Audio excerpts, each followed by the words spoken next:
Hey guys, Awesome Guy 830 here with another wrestling review. This time it's for WWE Smackdown, 4th of January 2013.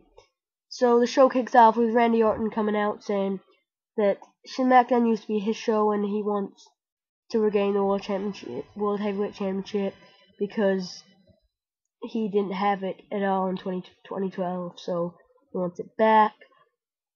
And he says that he's going to enter the Royal Rumble match. Then Sheamus comes out and first says he's going to enter the Royal Rumble match because he wants the World Heavyweight Championship back.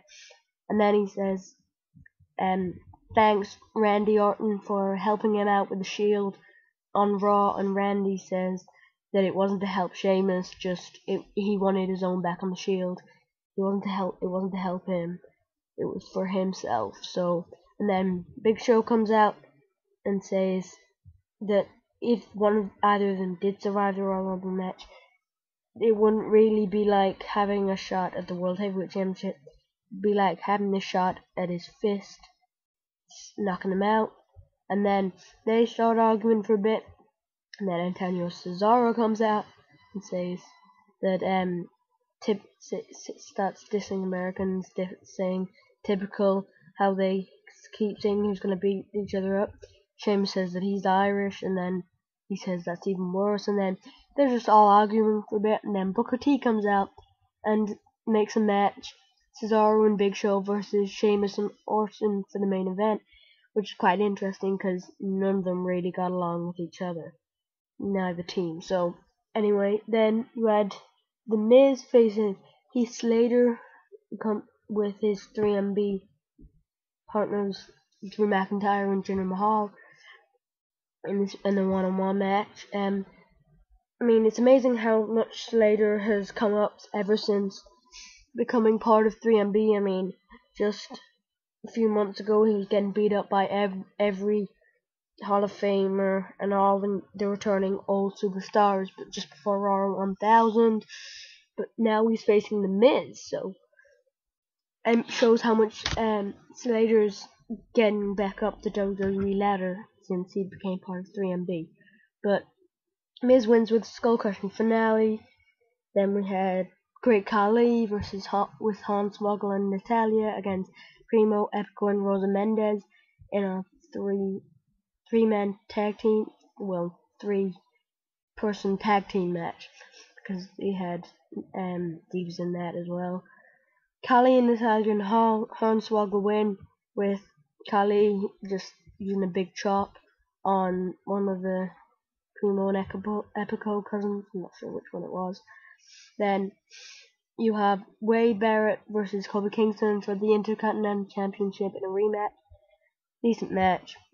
Barrett wins with the bullhammer. He was lining up for him, like pulling Kofi Kingston towards him, bullhammer, and Kofi Kingston ducks, jumps on the second turnbuckle, and then jumps back towards Barrett to try and do like crossbody, but then Barrett just hits him with his elbow, with the bullhammer elbow, and he wins the match and retains his Intercontinental Championship. Tamina beat Layla with the Superfly Jimmy Snuka splash. I mean, quick match. Tamina totally dominated Layla. Sheamus and Randy Orton versus Show and Cesaro was the next match on the card and the main event. It got to the point where there was Sheamus lining up for the bro kick on Cesaro after he'd hit the white noise. Just a few minutes earlier, he had tagged in Randy Orton. He tagged himself in when Randy Orton was just getting into it and almost was gonna probably defeat Antonio Cesaro. So Orton was furious on the outside, and then he was lining up for the bro kick. Orton slides in under the ring, hits the RKO, and then slides back out in Sheamus' face. He's really annoyed, and he pins Cesaro after a while, like really annoyed. He doesn't really want it to end that way, but does. Gets the 3 count, and then so the show ends with a Sheamus and Randy Orton staring it out with each other because they were both annoyed with each other. But that's how that match ended. I mean, it was a decent match. I mean, the best match of the night was probably, Intercontinental Championship match. But anyway, I'll see you guys later. See you. Before I go, just remember I do Raw, SmackDown, and TNA Impact, and all pay-per-views from both companies. So I will see you guys later. See ya.